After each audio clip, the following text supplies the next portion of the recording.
সাতই মার্চে ভাষণ বাজাচ্ছিলাম। দেখা যায় ওনারা কি বলে। আমি যদি হুকুম দেবার নাও পারি তোমরা বন্ধ করে দেবে। তোমরা আমার ভাই, তোমরা বাড়াকে থাকো, কেউ তোমাদের কিছু বলবে না।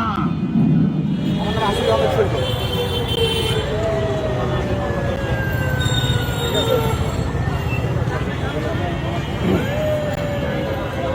ভাই আপনার কেন দাঁড়িয়ে আছেন? পারমিশন নিয়ে আসেন সরাসরি। স্যারের কাছে পারমিশন নিয়ে আসেন। কোন জায়গায় যাবো স্যার?